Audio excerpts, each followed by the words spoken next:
Evangelho de Mateus, capítulo 19.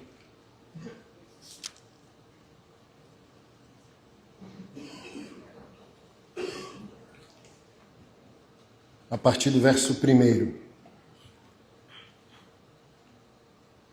Está escrito: Quando Jesus terminou de dizer essas coisas, deixou a Galiléia e foi para a região da Judéia, a leste do rio Jordão. Grandes multidões o seguiram e ele curou os enfermos. Alguns fariseus apareceram e tentaram apanhar Jesus numa armadilha, perguntando: deve-se permitir que um homem se divorcie de sua mulher por qualquer motivo? Jesus responde, abre aspas, vocês não leram as Escrituras? Respondeu Jesus. Elas registram que desde o princípio o Criador os fez homem e mulher e disse, por isso o homem deixa pai e mãe, se une à sua mulher e os dois se tornam uma só carne. Portanto, não separe o homem o que Deus uniu. Eles perguntaram então, por que Jesus disse na lei que o homem poderia dar à esposa uma carta de divórcio e mandá-la embora? Jesus respondeu, Moisés permitiu o divórcio apenas como concessão, pois o coração de vocês é duro, mas não era esse o propósito original. Eu lhes digo o seguinte, quem se divorciar de sua esposa, o que se poderá fazer em um caso de imoralidade e se casar com outra, cometerá adultério. Os discípulos de Jesus disseram, se essa é a condição do homem em relação à sua mulher, é melhor não casar. Nem todos têm como aceitar esse ensino, disse Jesus. Só aqueles que recebem a ajuda de Deus. Alguns nascem eunucos, alguns foram feitos eunucos por outros, e alguns a si mesmos se fazem eunucos por causa do reino dos céus. Quem puder aceitar, que aceite. Senhor, nós te agradecemos e te louvamos pela tua santa palavra. Mais uma vez a tua santa igreja se reúne para ouvir da tua parte e santificar a nossa vida, a nossa jornada, os nossos ministérios e a consciência que o Senhor tem uma vontade específica para cada um de nós. Nós não viemos assistir celebridades, porque no teu reino e na tua casa não existe celebridade, só irmãos. E nós estamos aqui por causa da tua soberana e perfeita vontade. E nós oramos em nome de Jesus. Amém. O tema da mensagem é Red Pill evangélico. Já ouviu falar do movimento Red Pill? Quem já ouviu, levante a mão, por favor. Pode levantar, tá com vergonha de quê? 10%. Red Pill é um movimento que surgiu nos últimos anos como contrapartida a toda essa avalanche feminista de empoderamento da mulher. E os caras que são Red Pill, eles... eu chamo de feminismo de cueca. É os caras que positivamente começaram a detectar os defeitos femininos. Isso é muito bom. Se você segue meu ministério, você sabe o quanto eu desconstruo a imagem da pureza moral feminina. Todos pecaram e destituídos estão da glória de Deus, é o que está escrito no livro de Romanos, né? Então, o feminismo mente para a sociedade quando apresenta subjetivamente a mulher como um ser moralmente superior só por ser mulher. Entende? Do tipo assim, ó, mataram alguém. Quem foi? Um homem. Aí, coisa de homem. A esposa matou o marido. Ninguém fala. Não, tem que ver. Uma mulher participou de um assalto. Não, tem que ver. Uma mãe matou um filho. Não, tem que ver. Sempre existe socialmente uma justificativa para a mulher. Não existe para o homem. Isso é bom que esse tipo de movimento traga clareza que a mulher má também. Só pratica a maldade e o pecado de uma maneira diferente que os homens. Mas a mulher é tão pecadora quanto. Eu sempre tento explicar que o homem destrói visivelmente, até porque recebeu potência para isso, corpo para isso, e a mulher destrói nos bastidores. É como se o homem destruísse as estruturas e as mulheres destruíssem a reputação das coisas. Porém, nós somos cristãos. E nenhuma ideologia, seja de direita ou de esquerda, pode conduzir o povo de Deus. Quem nos conduz é o verbo da vida. Não é o verbo conservador, não é o verbo progressista, não é o verbo machista, não é o verbo feminista. É o verbo de Deus. E esses caras começaram a desenvolver um tipo de protocolo, não me toque, para se relacionar com o feminino. Perceberam tanto a maldade feminina e os defeitos da mulher que eles criaram um tipo de nojinho. Aí eles começaram a se denominar como um homem de valor. Não se relaciona com qualquer mulher. Ou, se é cristão, que valor? Tu é um lixo reciclado? Homem de valor? Sério mesmo? Tá igual o filho pródigo perdido dentro de casa, o conservador? Pelo menos o progressista se divertiu, gastou a herança do pai. O que ficou todo amargo, odiando o fato que o pai perdoou o filho anarquista? Tá igual esse? Também tá perdido. O foco da parábola do filho pródigo, estou explicando isso quase toda a pregação em 2025, o foco da parábola não é o filho, não. É um erro de tradução colocar lá parábola do filho pródigo. Isso não existe no texto original. É o tradutor que coloca. O foco da parábola é o pai, disponível em perdoar o filho. E a maldade do filho que acha que não se perdeu, mas está perdido. Porque lá na parábola diz que o coração está cheio de ódio, quando viu que o pai perdoou o irmão. Então, é isso. Homem de valor. Essa foi a mentira que o conservadorismo bolsonarista nos deu. Da gente se achar uma elite moral. Mandar o recado errado para a sociedade. Que se você for de esquerda, a igreja não quer dialogar com você. E a gente não está aqui para ganhar debate político, a gente está aqui para ganhar vidas, mesmo que a gente tenha posições políticas claras. Não é isso que está em discussão. O nosso valor é esse. Mas eu sempre explico porque os caras são emocionados demais.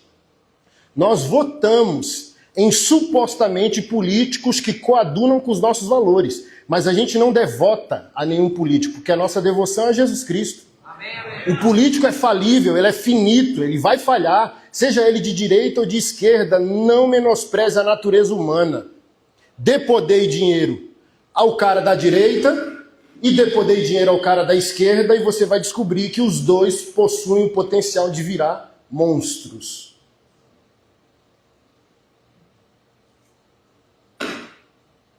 Então a gente se achou e se acha nos últimos anos, muitos de nós evangélicos, uma elite moral. Porque eu sou defensor disso, daquilo. Eu sou um cristão de valor. Não. Já comprou um produto reciclado? Você vai numa loja, você vai no mercado e diz, nossa, que produto bonito. Mas se o vendedor vier dizendo assim, é reciclado. Ou seja, era lixo. Você está bem hoje? Glória a Deus. Você está melhor do que estava 10 anos atrás? Aleluia! Mas nunca se esqueça, você é um lixo reciclado. Você não é nada. Não tem essa, sou homem de valor, eu tenho que esperar uma mulher de valor. Deixa para os caras emocionados, para nós não. Porque todo o valor que temos hoje, toda a excelência moral que nós progressivamente adquirimos, santidade, moralidade, ética, família, padrão, virtude, sabe? Os valores que a gente tem que buscar, fundamentar e viver. Todos lícitos, mas eles são humilhados pela glória de Deus. Então, se as nossas capacidades e virtudes são humilhadas pela glória de Deus, quando a gente se relaciona com o feminino, a gente começa pela regra. Qual a regra, pastor Anderson? Eu fui adotado, estou disposto a adotar. Eu fui redimido, estou disposto a redimir.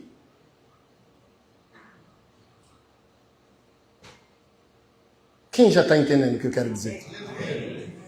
Para depois ir para a exceção. Qual é a exceção? Deus tem uma moça virgem para aquele irmão que era um puto, um prostituto.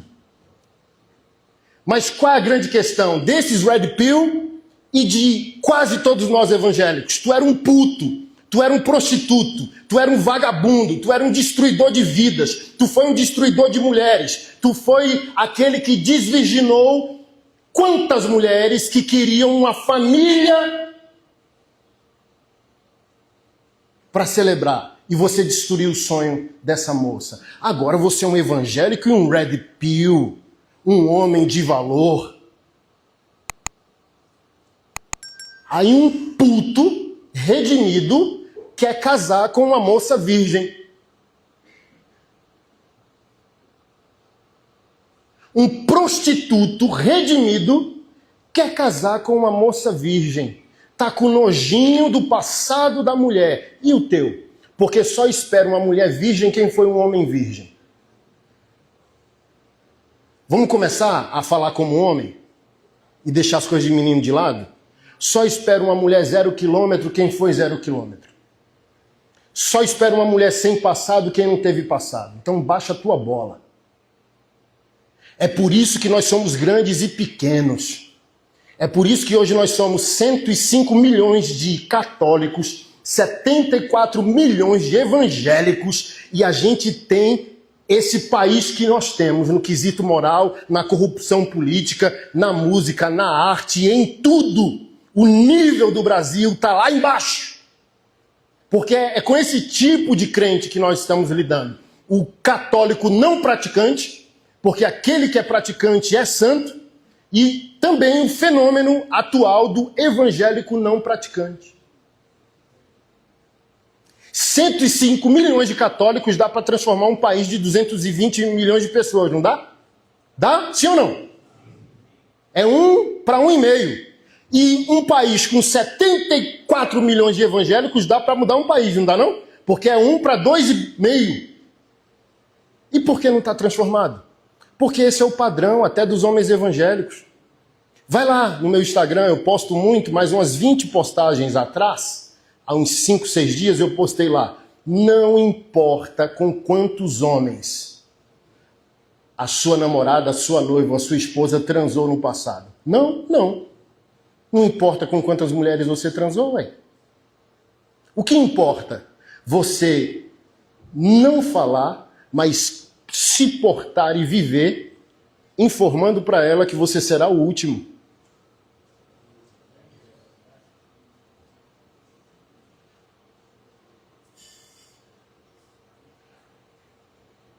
Meu amigo, você tem que ver o chorolô lá dos caras na postagem.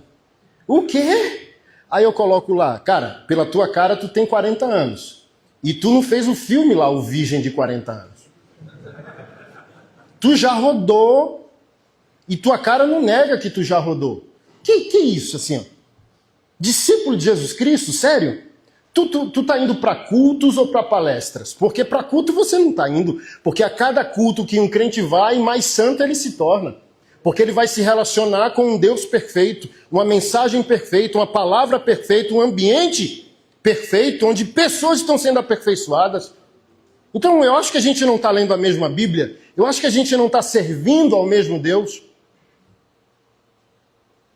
Porque parece-me, para o homem evangélico pode tudo. Para a mulher evangélica não pode nada. Seria à toa que eu sempre informo que o sinônimo da mulher evangélica é a guerreira de oração pagando preço pelo marido. E é fato universal. E o sinônimo do homem evangélico é o quê? O adúltero ou viciado em pornografia que a mulher dele está pagando preço. Por isso a gente não transforma o país. Por isso que Bolsonaro é o seu salvador moral ou Lula é o seu salvador social, porque você está inútil. Porque você está aquém de quem. Você está aquém do que foi criado para ser. É por isso a idolatria política. Quanto mais idólatra, mais embrutecido, ignorante é uma pessoa. Você sabia disso? Quando você vê uma pessoa famosa, você. Igual uma foca. Você é infantil. Você é anti-intelectual. Isso é ignorante. Às vezes eu dou esse testemunho. A penúltima vez que eu preguei em Portugal, um pastor que me recebeu era barbeiro. Agora ficou só no ministério, mas ele era o barbeiro das grandes estrelas lá, dos jogadores de futebol. Ele disse, olha a diferença do brasileiro para o português, não dizendo que Portugal é o paraíso, né? Mas só para você ver o nível que foi. O presidente de Portugal estava na porta da minha barbearia fumando um cigarro. Vê se tinha alguém gritando, ai meu Deus, meu Salvador, mito, mito, mito. Ó. Por quê? Político é um funcionário público, tem que ser muito imbecil. E o brasileiro, me perdoe, me colocando junto, é imbecil. E num país de imbecis, pastores e políticos se tornam celebridades, porque o povo é órfão, o povo é bestializado, o povo não ama ler, o povo não ama conhecer. Idolatrar político, que é o teu funcionário. Teu imposto paga o salário dele e tu idolatra ele. O que isso tem a ver com a mensagem, pastor? Essa disfuncionalidade, cara. 74 milhões de evangélicos e o país não vai para frente.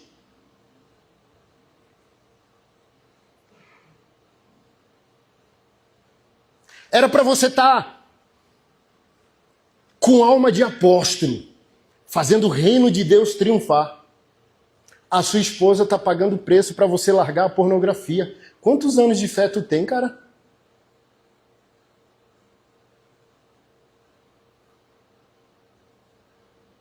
Você acha que não já passou da hora, não, de você parar de dar dor de cabeça, cara, para Deus, para a vida, para a igreja, para a tua família?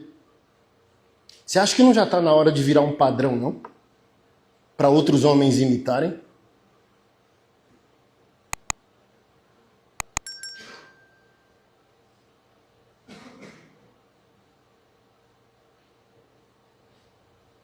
Seja humilde, grande e humilde, deixa Deus surpreender. Ô filho, você foi um prostituto, mas agora eu quero te presentear com uma moça separada que nunca tocou o lábio de um homem. Deixa Deus fazer isso. Não seja um evangélico red pill, velho. Que coisa ridícula, cara. A gente foi adotado e agora tá com charminho, entende? A gente foi perdoado e agora tá com charminho. A gente foi enxertado na videira, da qual, sem ele, nós não frutificamos, igual ele diz, olha, sem mim nada podeis fazer. Então tudo que eu posso, tudo que eu sou, tudo que eu tenho, tudo que eu consigo, não tem fonte em mim mesmo. Por que eu tô com charminho, cara? Se o meu melhor ângulo é Jesus, se a única coisa que presta em mim é a presença do Espírito Santo,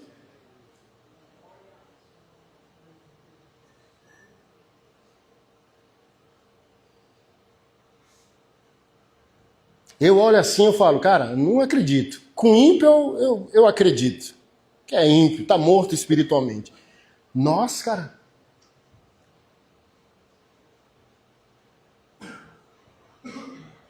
Aí você com essa mentalidade, espere você casar para você ver o problema que você se torna para a mulher. Pastor Mark Driscoll disse isso, né, certa vez. Meninos quando casam não amam as mulheres, destrói mulheres. Porque é um menino mimado.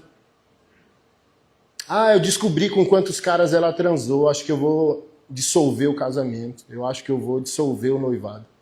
Um foi na minha caixinha de Instagram, ah, eu descobri com quantos a minha noiva transou, o que eu faço? Termino? Aí eu disse, faça isso e você entra na estatística dos evangélicos inúteis.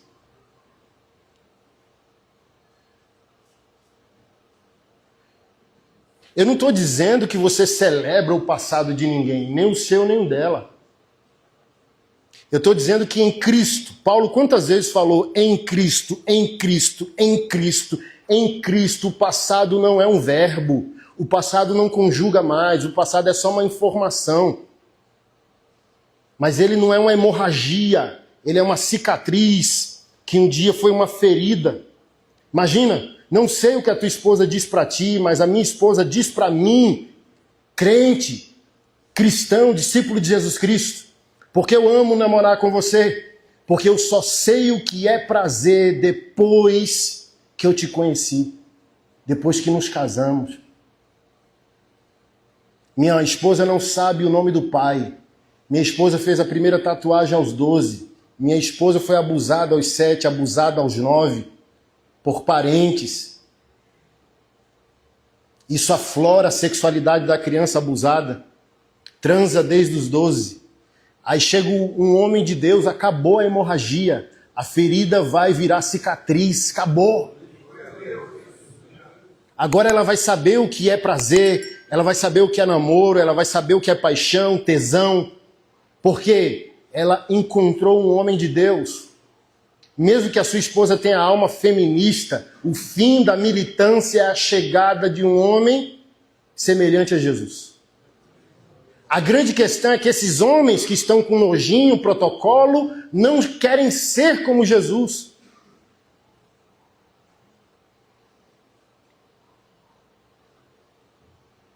Porque se eles são como Jesus, o problema acabou. Não acabou para ti? Se tu nasceu de novo, por que o problema acabou para ti? Se tu é a noiva de Cristo.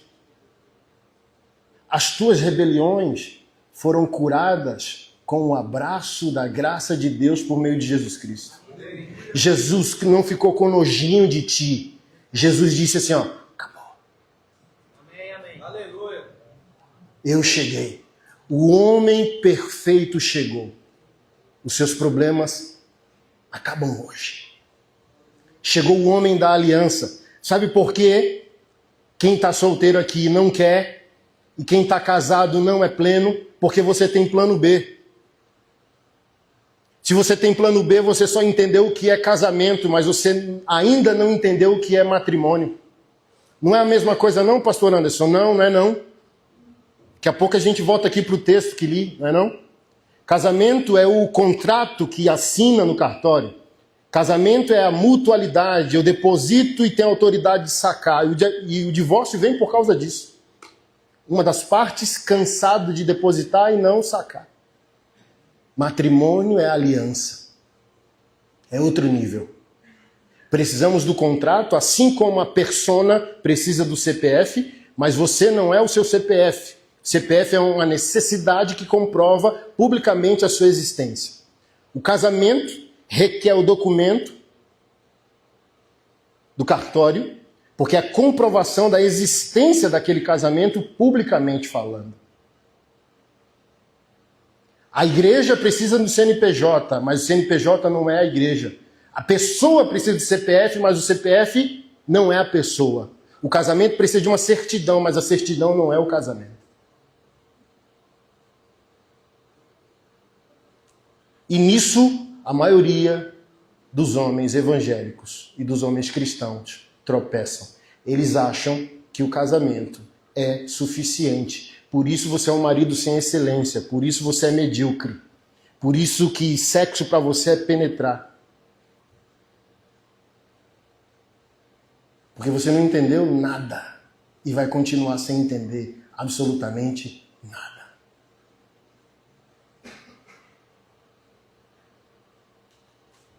Em 2022, sabe quantos casamentos foram registrados nos cartórios do Brasil? Por volta de 940 mil casamentos. Sabe quantos divórcios naquele mesmo ano? Mais de 420 mil.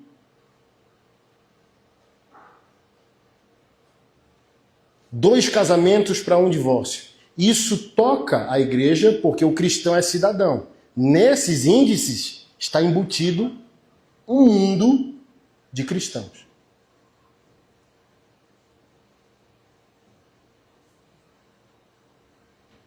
Entre os 5 motivos alarmantes do divórcio está o empoderamento feminino. O homem não consegue lidar com a postura da esposa e às vezes só tomou postura porque cansou das suas molecagens. Falta de prazer sexual. Falta de objetivo financeiro por parte dos homens. E esses homens evangélicos, eles gostam do versículo pela metade. Esses mesmos que sonegam crescer financeiramente para proteger a família. Esses mesmos que sonegam o sexo à esposa porque só querem penetrar, ejacular, usar a esposa como depósito de esperma. E quantas irmãs, pesquisas já foram feitas que muitas mulheres evangélicas sequer sabem o que é um orgasmo. Esses mesmos homens pedem a tal da submissão. Mas se você concordar comigo, no texto, submissão é auxiliar uma missão, da qual você não tem nenhuma. E agora?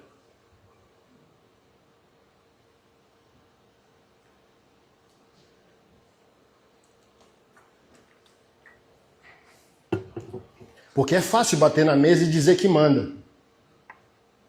Mas é difícil bater em si mesmo e dizer a Jesus, eu me submeto.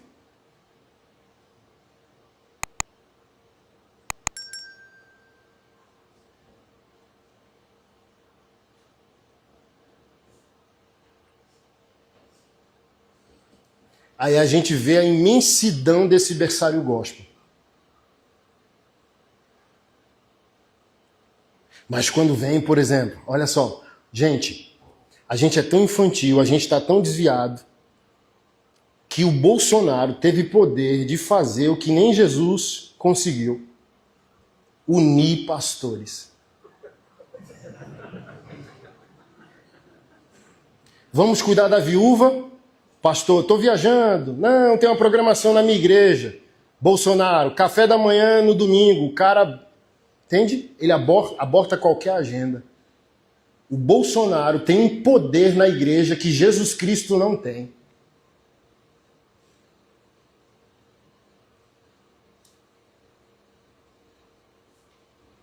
Não, nós temos que eleger esse homem porque o país será do Senhor Jesus. Nunca será. Por que nunca será? Porque primeiro, você não pode dar para Jesus o que já é dele. Você não lê Bíblia, cara. Só João capítulo 1 já resolvia seu emocionalismo. Tudo foi feito por ele, nele, para ele, sem ele, nada do que foi feito se fez. No princípio era o verbo, e o verbo era Deus, e o verbo estava com Deus. Lembra Gênesis 1, o haja? Era Jesus. Quando o Pai falava haja, Jesus era a palavra germinando a palavra do Pai, dando forma ao decreto do Pai. Aí tu quer dar o Brasil para ele. Segundo ponto, nunca que seria, por quê? Primeira pergunta, calvinista ou arminiano? Presbiteriano ou batista? Anglicano? Congregacional? Denominacional? Da Universal? Assembleia? Assembleia Belém? Assembleia Madureira? Missão integral? Ortodoxa?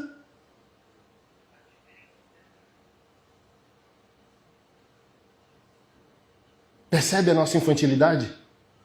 A gente brada por um país transformado, mas a nossa fé não é coesa.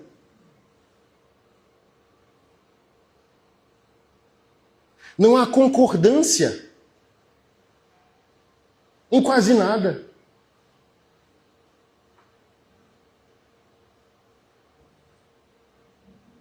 E isso passa por nós pastores, essa infantilização dos homens evangélicos passam por nós.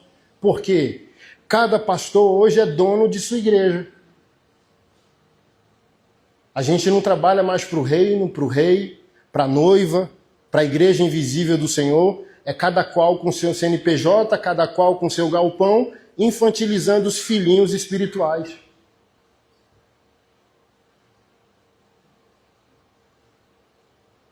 Por isso muito pastor caindo, por isso muito homem caindo. Por quê? Para toda crença existem consequências. Crer errado, vida errada.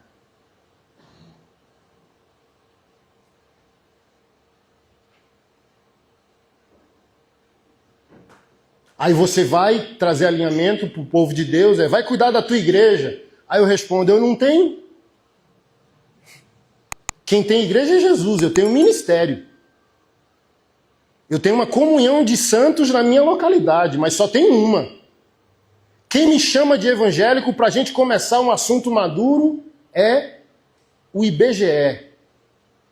Não é a Bíblia. Vamos começar por aqui? Se a gente quer amadurecer?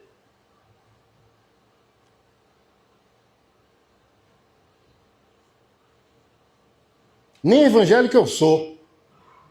Para a gente começar um papo maduro à luz das Escrituras. Eu só aceito, como eu aceito o meu CPF e aceito a certidão do meu casamento, eu aceito o IBGE dizendo, você é protestante, né? É. Evangélico, né? É.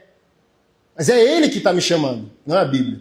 A Bíblia me chama de filho de Deus, a Bíblia me chama de noiva do Cordeiro, a Bíblia me chama de discípulo de Jesus Cristo, a Bíblia me chama de cristão. Pastor, o que isso tem a ver? A crença gera a metanoia. A crença gera a maturidade, que vai gerar a postura. Porque é isso aqui, voltando ao texto, olha só que coisa interessante. Não é... Para falar de justiça e equidade, o texto que nós lemos, ele não é igualitário de maneira paralela para homens e mulheres. Olha como cretino sempre foi os homens evangélicos. Aí começa assim, ó, querendo colocar Jesus à prova. É a atitude típica de menino evangélico. Eu sempre me irrito com primeiras perguntas que embutem segundas perguntas. Faça logo a pergunta, macho. O cara vem querendo te testar, pegadinha, pra, sabe, causar uma armadilha para você. Vá direto ao ponto, não fique cercando o Lourenço, não, como diz no meu Nordeste. Fale o que você quer falar. Jesus Cristo disse assim, ó, sim, sim, não, não. O que passar disso procede do maligno. Fale o que você quer falar. Seja claro, seja assertivo. As pessoas, o pastor Anderson é ignorante. Não, eu estou querendo ajudar você para você falar como um homem. Diga o que você quer dizer. Seja assertivo nas suas palavras. Porque essa incapacidade de você ser claro com as suas ideias é que você fica com milindre quando a tua esposa quer ser a tua auxiliadora. Tu não consegue ouvir. Tu não tem ouvidos para ouvir. Tu se ofende.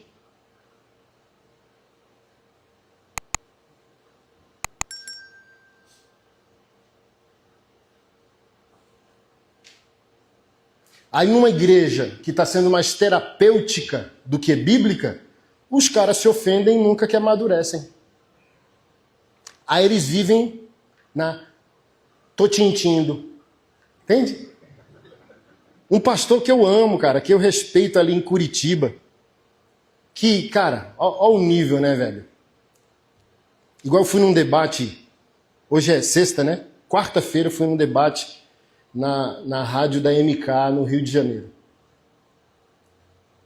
E eu falei bem assim, cara, como é simples um homem bíblico me entender.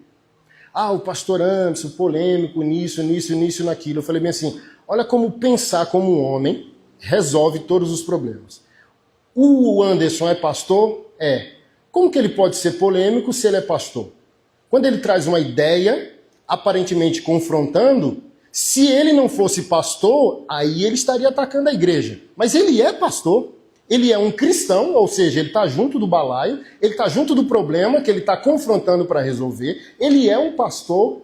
Ele crê totalmente na Bíblia como palavra de Deus. Qual o seu problema? O problema é que a gente não fala como homem, a gente não fala de maneira assertiva. Aí quando ouve alguém falando de maneira assertiva, polêmico, não. Lá na rádio, graças a Deus, cara.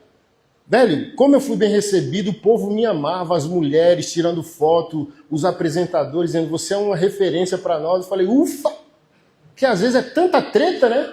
Aí você fala, não, estão levando para entrevista para me colocar numa casinha. Não, foi para honrar mesmo. E lá o apresentador me defendeu dizendo, não, existe a pessoa polêmica e o assunto polêmico.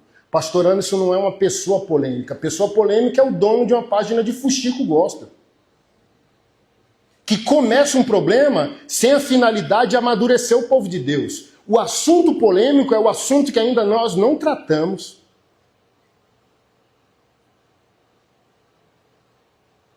Eu e minha esposa estamos começando uma escola de sexualidade para casais cristãos. Olha o chororô que está aí, para quem me segue. Um chororô da bexiga já. Não, ele botou um vibrador na mesa. Olha só, a esposa do meu pastor, há 20 anos, me falou assim, fale com o povo de Deus como se estivesse falando com criança. Se você me segue, você sabe, as perguntas das caixinhas são as mais infantis, mas é o padrão da falta de ensino, cara.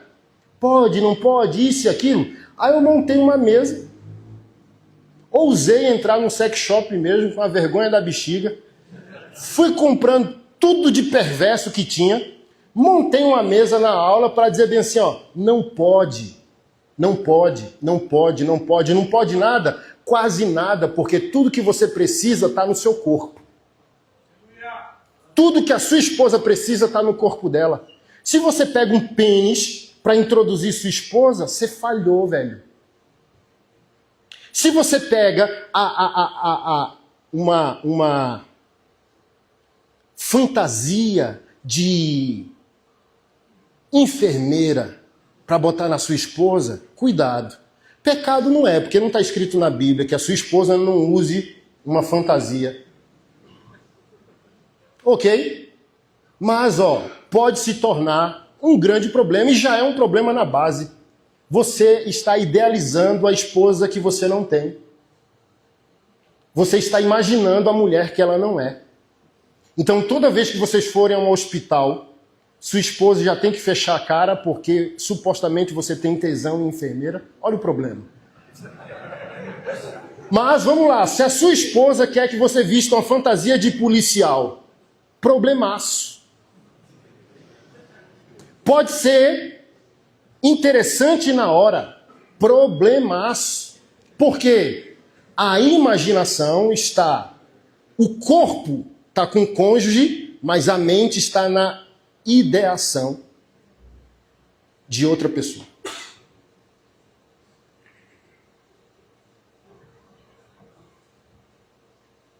Olha, meu Deus, ele... Eu falei bem assim, vocês já foram... Olha como que é o evangelho. Vocês já foram no futuro, porque a escola só vai ser lançada dia 30 de maio. Vocês já foram lá, de maneira onipresente, onisciente, assistir e voltaram? Meu Deus, que vício grotesco do evangelho ser infantil. Ah, não, mas tem uns trem lá na mesa. Custa. Você está falando com libertino? Você está falando com um cara de ideologia? Assim, quando a minha vida, o meu ministério deu motivo de escândalo para a igreja? Você é louco, é? Chegar a uma conclusão estúpida dessa?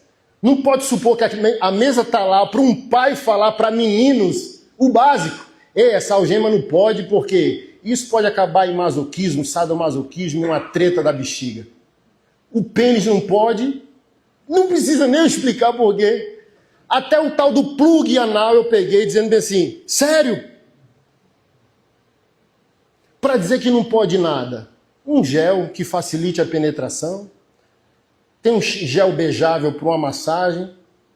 Para quem tem ejaculação precoce aqui.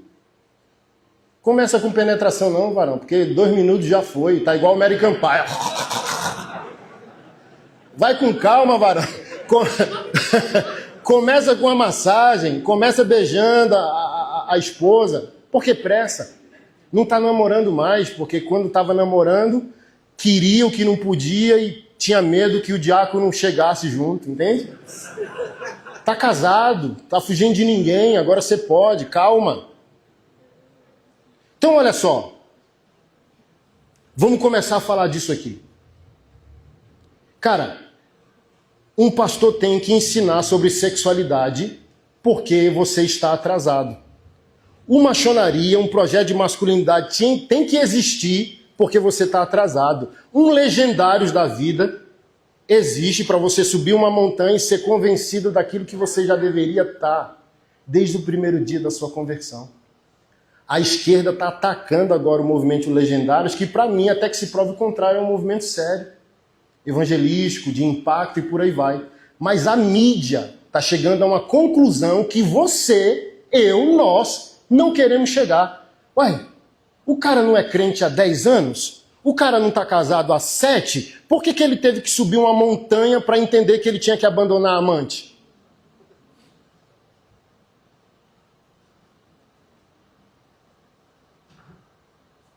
Por que ele teve que subir a montanha para entender que tem que parar de assistir pornografia? A mídia.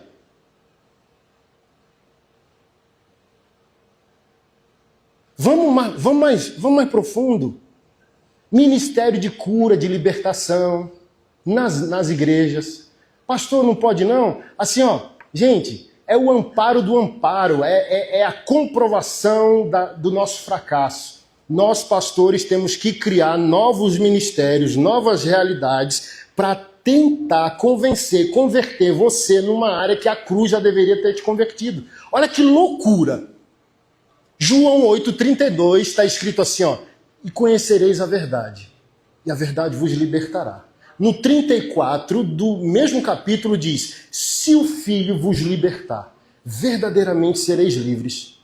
Agora, as nossas igrejas têm que ter um departamento de libertação. Buguei agora.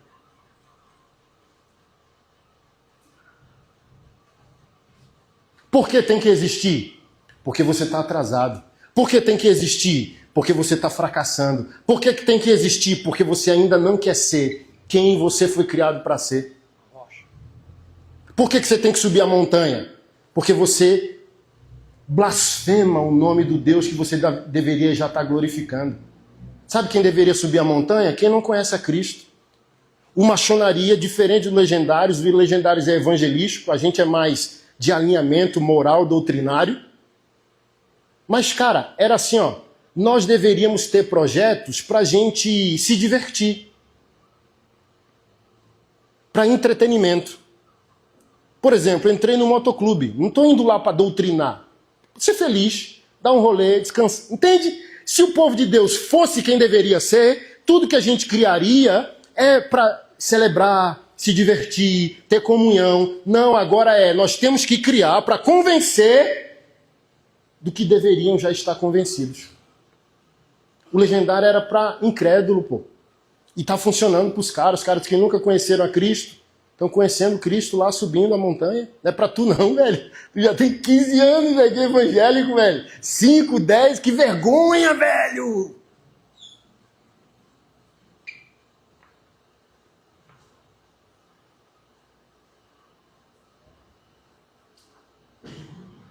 Os pastores estão ensinando sobre sexo? Não. Então não, porque cantares é Jesus e a igreja. Aleluia. Sexo é do capeta. Deus criou tudo, só não criou o sexo. Só que neurose evangélica. Voltando ao pastor de Curitiba, que eu não concluí, né? Meu TDAH vai... Cara, firmeza. O cara cancelou uma agenda comigo. Teríamos um evento de homens na paróquia do irmão. Ai, me ligaram. O pastor me ligou dizendo que palavras machucam, que você pegou pesado e ele é meu amigo e eu vou ter que cancelar a agenda. Eu falei, velho, eu não gosto de homossexualidade gospel, velho. Até porque pra mim, pra ser gay, tem que ser muito homem. Sou gay. Tem que ser macho para se assumir. Agora, o pior tipo de gay é aquele que não se assume gay e ainda se diz pastor. Beleza, ok? E eu fui para outra paróquia de um pastor amigo meu e tal. Mas vamos lá. Aí, no lugar da conferência de homens, porque ele está machucadinho com o outro, fizeram uma conferência para os homens. Ó os vídeos. Velho, que ridículo, mano. Aí assim, o pau torando, o louvor, aleluia, os caras, ai, Jesus, meu amor, meu amado. Velho, que viadagem gospel da desgraça, velho. As mulheres casadas esperando um macho em casa e ele, ai, ui, ai, aí cai, ai, Jesus. E as meninas solteiras dizendo, velho, cadê os varões, velho? E o pastor acha que está fazendo um bom papel. Ei, velho, a Bíblia falar que Jesus é o noivo não significa que você é a namoradinha de Jesus, não, cara. Ser noivo é metáfora coletiva. O povo é uma noiva prometida em aliança, simbolicamente. Cantares é sobre, ó,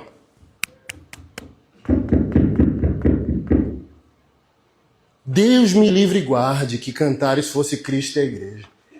O umbigo da minha amada é como taça de vinho que nunca falta vinho. Os seios de minha amada é como cachos de uva.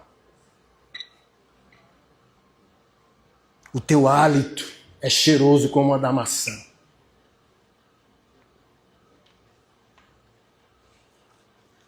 Aí a amada responde, sim, é como o vinho que escorre pelos lábios do meu amado.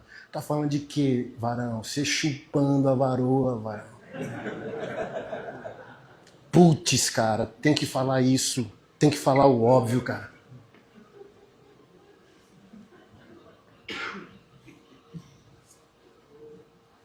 E os coitados do irmão lá na minha caixinha. É porque meu pastor falou que não pode fazer oral na esposa porque a boca é para louvar o Senhor. A mesma que tu fuxica, toma coca e come McDonald's.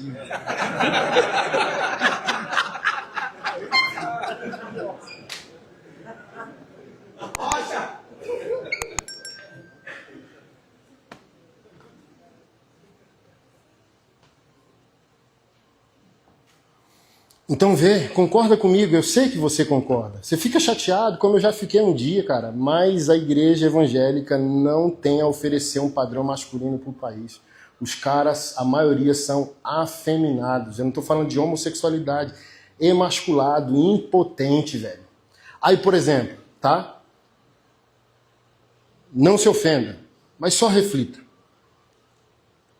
Eu conheço igrejas que os discípulos chamam o pastor de pai.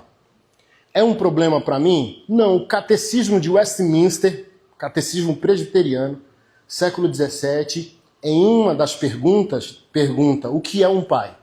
E a resposta é aquele que é colocado em posição de superioridade social ou espiritual. Então a paternidade de fé, ele existe. O que não existe? Quando eu escuto um cara chamar pastor de pai, eu olho para a potência dele. Aí eu falo, é um cara potente, então esse pastor é um pai mesmo. Porque, por exemplo, se o cara pegou você na lama, igual o Davi pegou os caras na caverna de Adulão, o que é aquilo? Paternidade. Você vai agradecer, disse, velho, era um lixo. E o cara reciclou. Então a gratidão é essa. Outra coisa é o cara te chamar pastor de pai, você olha para a potência dele e ele está castrado. O pastor entendeu que paternidade é arrancar as bolas dos irmãos. Tem igreja que, ao invés de um ofertório na entrada, tem um caixote onde o pastor, os homens vão entrando, tira a calça. Tira, arranca os culhões do cara e bota dentro da caixa, pode entrar para a igreja. A maioria, hoje, dos evangélicos, os homens são castrados, eunucos. Quando você é eunuco, você é impedido de fecundar. Por que não está fecundando? Arrancaram tuas bolas, pô. Testosterona, o esperma, tudo é produzido no testículo. Então, um pastor pai é um pastor que emancipa.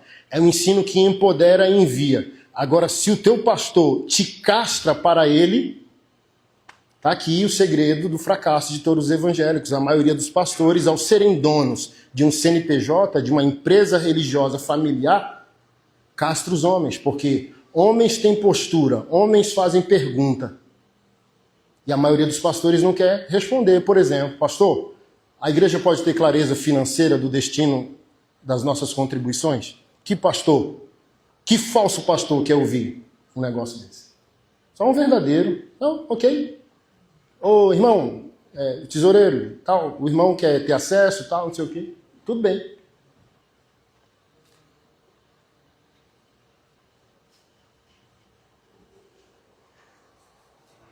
Hoje a teologia evangélica é uma teologia infantilizante. Aí não é de admirar que essa é a postura pública dos homens evangélicos.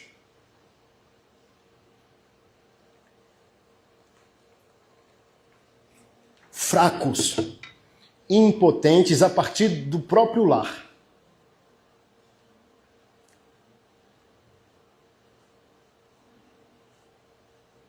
O segredo de entender que você é um verdadeiro cristão é olhar o nível de felicidade e satisfação da sua esposa. Se a sua esposa é um problema para nós, já ficou claro que você é um péssimo marido.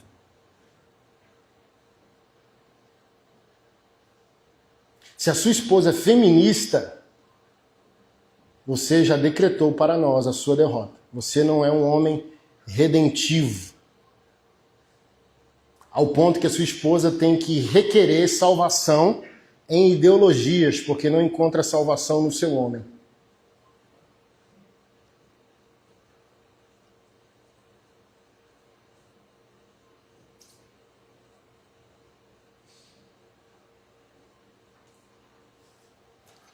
Aí, óbvio que você vai virar um red pill evangélico. Porque o que é um red pill, na verdade?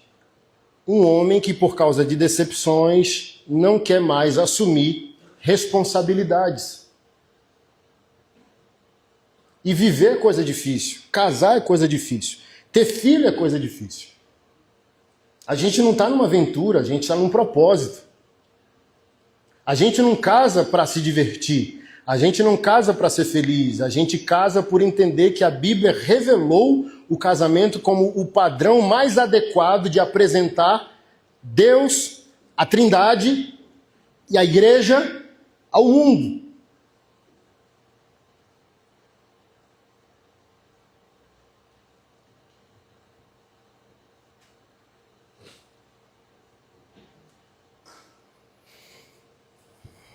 Aí voltando. Depois da pegadinha, querendo colocar Jesus à prova.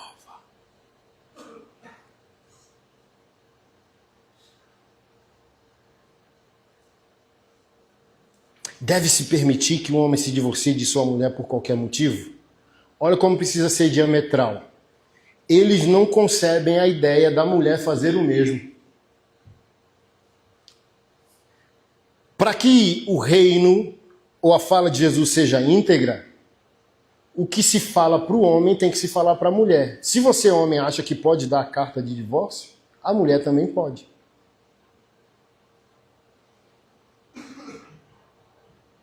Mas os caras perguntam só sobre eles. Eu posso, por qualquer motivo, dar carta de divórcio à minha mulher? É igual assim, ó. Ah, você tá vendo? Você trouxe seu amigo hoje, né?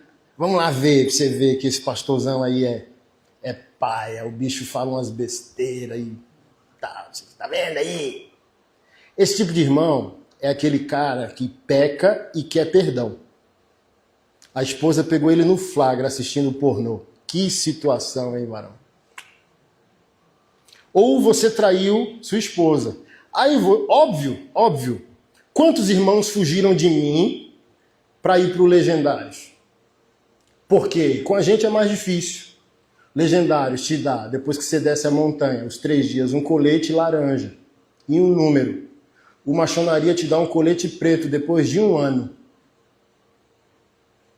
Mas o cara não quer Jesus, o cara quer um número e um colete.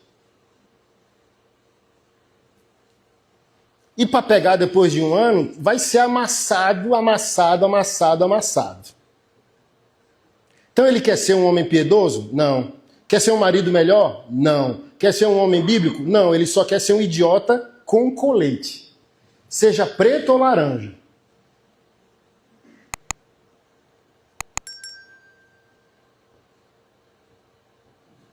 Esse mesmo cara que diz que pastor Anderson, maçonaria pega pesado, porque ele está no pornô. Qual é a minha fala sobre o pornô? Pornografia é adultério. A sua esposa possui legitimidade bíblica para pedir divórcio. Pastor! Irmão, às vezes a Bíblia não tem o local, o verso local, mas ela tem a realidade global. Por exemplo, que versículo na Bíblia está escrito que pedofilia é pecado? Nenhum. Mas você sabe que é, né? E crime, né? Ou seja, às vezes a Bíblia não tem um local, mas tem um global. Jesus, no Evangelho de Mateus, diz assim, ó, aquele que olhar para uma mulher com desejo impróprio no seu coração já cometeu adultério. O que a lei diz? Padrão moral, né? Não adulterarás. Jesus diz, porém eu vos digo, padrão ético. Moral é o valor social, ética é o valor pessoal. Eu te digo, se tu olhar para uma mulher com desejo impróprio, você já cometeu adultério. O que Jesus diria nessa lógica sobre a pornografia? Porque uma coisa é pornificar, cair no pornô. Outra coisa é pornificar. Entenda, são duas coisas diferentes. Você teve uma fraqueza, ficou um período na pornografia. Mas quando vem um confronto, vem a palavra, vem a clareza, vem a esposa como ajudadora, você quebranta. Você se quebra. Você diz, eu preciso de ajuda, eu errei, eu estou errado. Eu aceito ajuda, eu aceito um terapeuta, eu aceito o pastor, eu aceito o gabinete. Você não cria conjecturas, você não culpa a esposa de volta dizendo, eu só acessei isso porque você não transa desse jeito, porque você não faz o sexo anal, porque você isso, porque... Não. Você é um canalha se você fizer isso. O pecado é seu. Você está adulterando. Porque o que é adulterar? Não é só colocar o seu pênis numa outra vagina, é subverter a natureza de algo. A pornografia é a subversão do sexo que Deus criou. E o que é isso? Adulterar é você tirar o rótulo da Coca e colocar na Fanta. O que é isso? Adultério. Você adulterou a essência de algo, a aparência de algo. Pornografia é adultério. E sabe por que você ainda não se libertou? Porque você não quer chamar pelo nome. Você quer dizer que é uma falha, você quer dizer que é um vício, mas você não quer chamar de pecado. Você não quer chamar de adultério. Porque se você entrega para o pornô, você não entrega para a esposa. Vai lá na minha caixinha hoje, quantas esposas? Tem esposas lá dizendo assim, eu estou há 14 meses. Tem esposas lá hoje dizendo há 12 meses. Tem esposas lá hoje dizendo há 4 meses. Nós não temos intimidade. Uma irmã hoje falou bem assim, eu me masturbo do lado dele na cama para ver se isso vai atiçar ele. Não atiça, ele fica lá parado no celular e eu me masturbo e tenho prazer sozinha me masturbando ao lado dele. Por quê? Isso. Entregou tudo para o pornô. Não tem mais nada para dar para a esposa. O que é isso? Traição. O que é isso? Adultério. Chame pelo nome. E você vai receber força para ser redimido. Agora fique floreando o pavão e você vai ficar aí estacionado. Você está vendo como o pastor pega pesado? Nada a ver. É a placa do outdoor do inferno, cara. É o tal do nada a ver. Quem chegar lá nem vai conseguir falar para nós se era verdade, entendeu? 2 placas no inferno vai ter bem na entrada. Seja feliz, assinatura Satanás, e do outro nada a ver. Pastor, até o ser feliz, Jesus não quer que você seja feliz, não. Jesus quer que você obedeça. Felicidade só depois da crucificação. Só tem glória, trono e recompensa depois das cicatrizes.